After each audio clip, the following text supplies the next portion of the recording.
Hey guys, इस प्यार को क्या नाम दो सीरियल के अपकमिंग एपिसोड की अपडेट आपके लिए लेकर आए हैं। जोशी जी को बहुत लेट हो रहा होता है। वो कहने लगते हैं कि मेरी फ्लाइट है। वैसे आपकी बहू कहाँ है, नजर नहीं आ रही। उसके बारे में तो बहुत तारीफ सुनी है।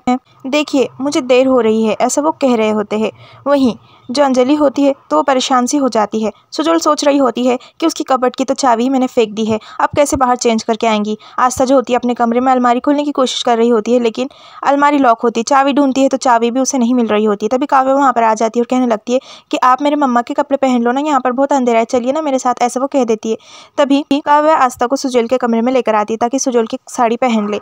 तभी यहाँ पर सुजोल कहने लगती है कि वो ये पार्टी में आ ही नहीं सकती। अगर वो मेरे कमरे में गई ना तो उसे मेरी अलमारी भी लॉक मिलेंगे, क्योंकि मैंने मेरी भी अलमारी लॉक कर दी है और सासू माई के कमरे में तो जा नहीं सकती।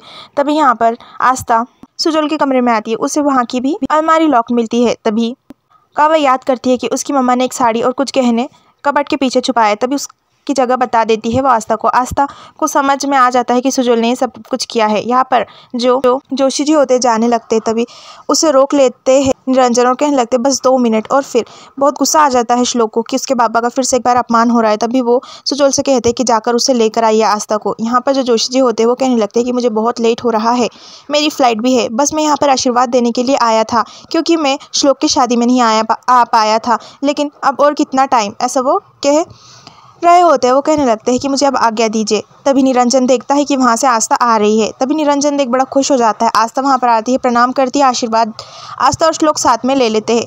तभी अंजलि और आस्था को एक जैसा देख, दोनों की छवि एक जैसी देख निरंजन बहुत ही खुश हो रहा होता है। जोशी जी जो होते हैं तो वो कहने लगते हैं कि आपकी बहू बहुत अच्छी है, हीरा है, बिल्कुल हीरा, कहाँ से ढूंढ कर लाए हैं इसे, बिल्कुल अंजलि जी जैसी है, संस्कारी, गुणवानी और कितना आदर करती है, बड़ों का सम्मान करती है, ऐसा वो कह रहे होते हैं। तभी श्लोक से कहने लगते हैं कि तुम दोनों को भगवान हमेशा खुश रखे, बहुत किस्मत वाले हो तुम, जो तुम्हें हीरा मिला है, ऐसा वो कह रहे होते हैं। अंजलि वहाँ से जाने लगती है। तभी जो उनके देवर जी होते हैं उनके पास आ जाते हैं और वो कहने लगते हैं कि आपको क्या लग रहा है कि आप बाहर से आस्था को आपके जैसा रूप दे देंगी तो क्या वो अंदर से भी आपकी जैसी हो जाएंगे, ऐसा कभी भी नहीं होगा। तभी अंजलि कहने लगती है कि एक पत्थर पर रस्सी घिसने से, बार बार घिसने से पत्थर को तक दाग गिर जाता है, बिल्कुल वैसे ही मैं आस्था को मेरी जैसी बनाकर रहूँगी, और ये अरमान है निरंजन जी का। तभी यहाँ पर आस्था के माता पिता भी आ जाते हैं और फिर निरंजन उन्हें जोशी जी से मिलवाते हैं। और फिर हमें यहाँ पर दिखाया जाएगा जोशी जी उनसे मिलते हैं। जोशी जी कहने लगते हैं कि अब मुझे इजाज़त दीजिए। वो जाने लगते हैं। तभी वो कहने लगते हैं कि आपके हाथों में और एक शुभ काम करवाना चाहता हूँ। ये कंपनी है जो मैंने श्लोक और आस्था के लिए ली है। मैं चाहता हूँ कि इस कंपनी में पार्टनरशिप करें आस्था और श्लोक दोनों मिलकर। ये सुनकर सभी हैरान हो जाते हैं। तभी निरंजन कहने लगता है आप अपने हाथों से आस्था को ये दीजिए। तभी वो भी खुश हो जाते हैं। जोशी जी और आस्था को वो दे देते हैं। सभी कॉन्ग्रेचुलेशंस करते हैं आस्था को और जोशी जी फिर वहाँ से चले जाते हैं। लेकिन आस्था के माता पिता को ये बात बिल्कुल भी अच्छी नहीं लग रही होती है कि आस्था को फिर से उन्होंने इस घर में रख लिया है और अभी उससे ज़बरदस्ती खुशी देने की कोशिश कर रहे हैं।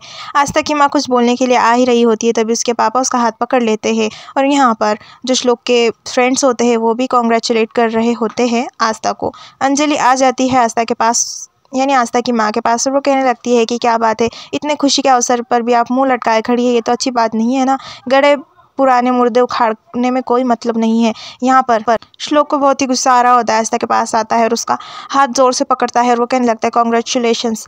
तभी आस्था से वो कहने लगता है कि मैं तुम्हें छोड़ूंगा नहीं, अब तो ये दर्द कुछ भी नहीं है जो मैं तुम्हें दे रहा हूँ, इससे ज़्यादा दर्द तुम्हें कंपनी में मेरे साथ पार्टनरशिप करने में मिलेगा। और एपिसोड पर ख़त्म हो जाता है।